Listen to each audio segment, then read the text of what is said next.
Okay people, what we're going to do on this is we're going to create three-dimensional text based off 2D text. Now this is quite actually straightforward, and the way we're going to do it is just by using this example in front of us. So how do we do it? Well, we'll go to the File menu and do New, and I'm going to create the width of 800 and the height of 800, and OK. And then we go to our text tool on the left hand side, and I'm going to click roughly middle and just type in SQL,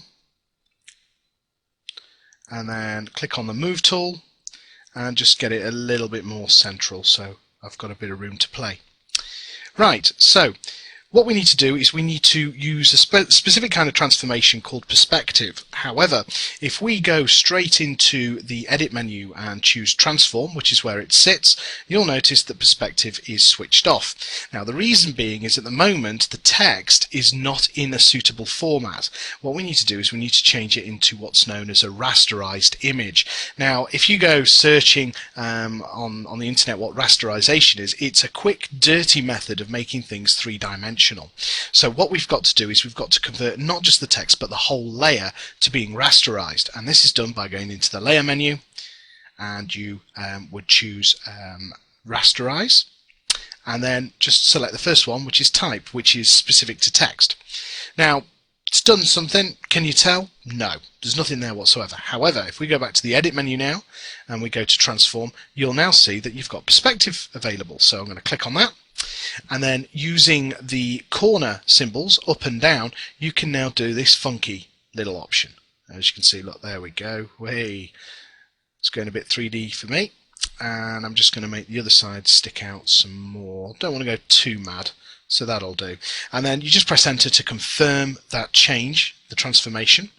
And then what we've got to do next is we've got to now create sort of like the side walls, because although, yes, well done, you've created three-dimensional text, it still does not stand out as well as, say, this example here. We want these walls appearing. So how's that done? Well, back in the document, what we do is with the layer selected, we use some keyboard shortcuts here. Hold down the Alt key and left arrow. Now what this does is it does a copy of the layer, but it does something also very specific, which is creates a copy of the layer and moves it 1 pixel to the left. Now what I'm going to do to save time is I'm going to press this Alt key to the left several times and you'll get the idea. So if you just bear with me, you should see multiple different layers appearing.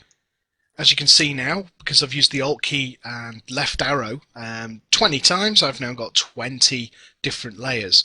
Now we're not going to work on all of these. What we're going to do now to finish this all off is with the top one selected, scrolling down your layer palette, we'll select the first one on the list, which is the SQL copy, not the base one. We're going to need to fiddle with that in a minute. So holding down the Shift key and click on the bottom one there, we'll just now right click in the same place, and what you'll find is you have an option called merge layers, which is what we want to do.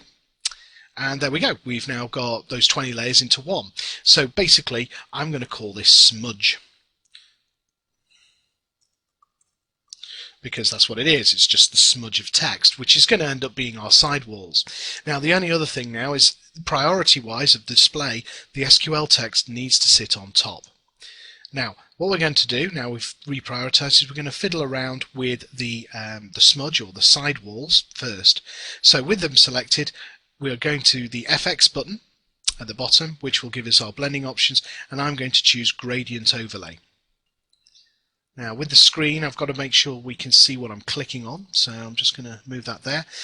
Have a look. Wow, it's made it 3D. It's starting to look fantastic, but I want it to look like it's chrome. I don't want it to look very, very black and white. So what we're going to do is we're going to change the gradient style to a metal kind of look, like this one here, which is silver. But bear in mind, if I just move the box down a little bit so we can see on the video, there are other types of looks around, so you may not want to stick with metals. I think that's very blokey kind of thing, you know, metals, engines, cars and so on. I'm going to keep it on metals, but you may want to have pastels or some kind of spectrum colours and so on, so you can do some really funky looks to this. But I'm going to click on to that one there and just again click into here, and as you can see now it's starting to look a bit more like chrome. I'm going to OK that, because I'm quite happy with it at the moment. I will be coming back to edit it in a moment. I'm going to go up to the top layer again, and with that selected, do exactly the same thing to the FX button and then gradient overlay. By default, it's just the black and white again. I don't want that. I want to have the metal effect. And now we hit our problem. Problem is, look at that. Okay, we've now got a gradient smudge. There's no definition to the front. It doesn't look 3D anymore. It just looks like someone's put it on a piece of paper and the ink's run. So how do we fix that? Well, there's lots of different ways you can attack this, but the one for best results I've found is that we need to turn on the bevel and emboss feature. So over on the left hand side, staying in the layer adjustment, what we're going to do is now we're going to tick the bevel and emboss. My pet peeve is when you do bevel and emboss, I've ticked it, great, I'm starting to see definition here, but I'm not seeing any options.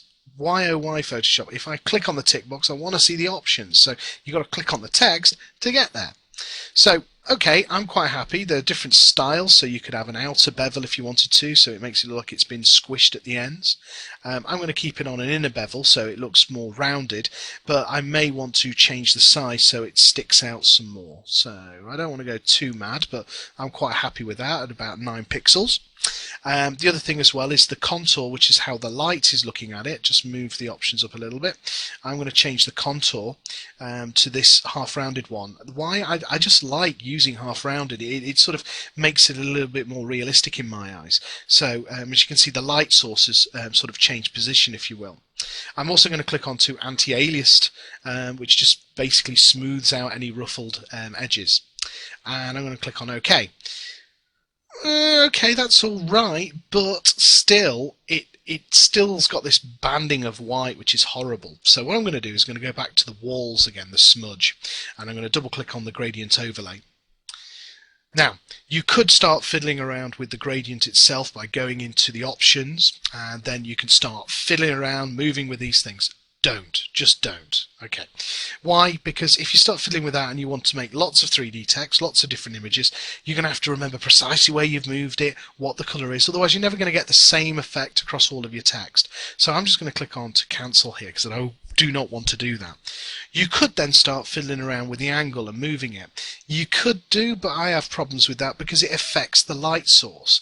The light source was correct where it was. Moving it around, you can get some pretty good effects, but it's still not perfect. So again, just don't do it because it's a headache if you wanted to recreate in the future. Here's what I want you to do. Just move your mouse into the actual picture itself and you'll notice you get a northeast, southwest symbol on your arrow. What this means is you can move the gradient. This will not move the text. So holding down the mouse button and dragging downwards, look at that. So you're keeping the same effect, but you've now change the light source in effect, so it sort of does look chrome and it looks correct. So I'll just click on OK now, and there's our finished article. Look at that, beautiful.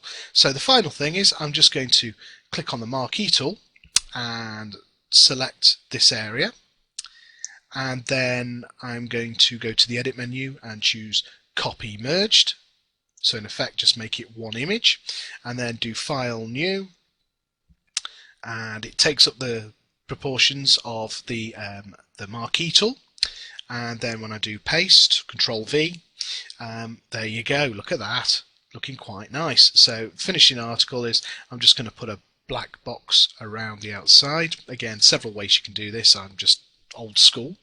I'm going to move the layer down, and there you have it. Look at that. So within less than 10 minutes of me showing you, you've now got quite a sexy looking bit of text.